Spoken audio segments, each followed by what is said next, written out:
دا کاروبار خو زموږ د والد صاحب د اړخ نه را روان دی د 1972 نه دې نه مخکې خو زما والد صاحب بخشو کې کار کولو بخشو هوټل کې او هغې نه پس بیا خپل کاروبار یې د سیډنګ شروع کړو نو د لنډي سړک نه موږ سټارټ واخیستو جومپړی په شکل باندې او ډېر ساده دور و ساده وخت نو ما ته خو 100 روپۍ په یاد شي 14 روپۍ په زه چې ماشوم وم غالبا 64 روپۍ کیلو خو هغه ټایم چې کومه وه مهنګۍ ډېره زیاته کمه وه نو شی به هم ډېر خرڅېدو خلکو به په شوق هم خوړو اوس چې دی بطور مهنګۍ ډېره زیاته هر یو شي د اور په بیه دی نو اوس چې دی هغه سودا شان استعمال کم شو بل زه هم کوشش دا یې دومره A+ سودا استعمال کړو د ملاوټ نه مکمل پاکه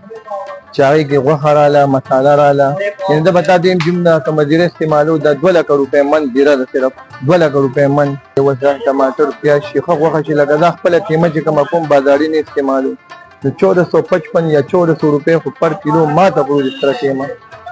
داسې ورسره دا نورې څومره سوداګانې چې دا ټولې A+ نه دې دپاره ګوره ما خو تا ته ووایي چې A+ سودا دپاره به تا خپل زړه مرضۍ سوداګانې ټولې ګورې هغه د پیازو نه واله تر غوښې پورې تر مسالو پورې زموږ چې خپله غوښه ټوپ بیا هغې نه موږ دا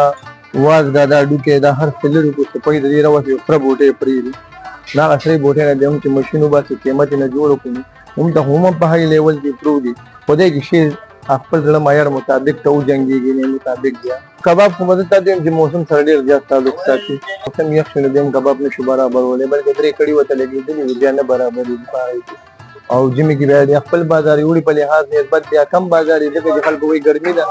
او بس کلی کې بګیا څوک د کوره نشي راوتی یاره وي ګرمي ده ډېره زیاته دا کم ریټ چې د چلوم نن سبا دې کې ما سره دا واره نه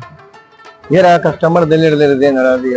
که ډېر لرې لرې ځای نه راځي لکه چې ما ته یو سړي خپله کیسه وکړه چې صرف ستا کباب له اسلام آباد نه راځم دا خورم او ځم نورو ملکونو ته هم چلېږي لکه قطر ته دوبۍ ته لکه سر ما هم سعودي عرب له کباب ورکړه امریکې پورې کباب ځي بس دا د الله فضل زما نوم شریف دی او موږ د مصري خان هوټل کې ناست یو چې دا په 400 روډ باندې دی او په کبابو باندې مشهور دی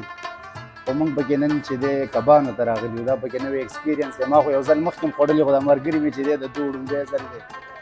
او ماشاءالله کبان یې لاجواب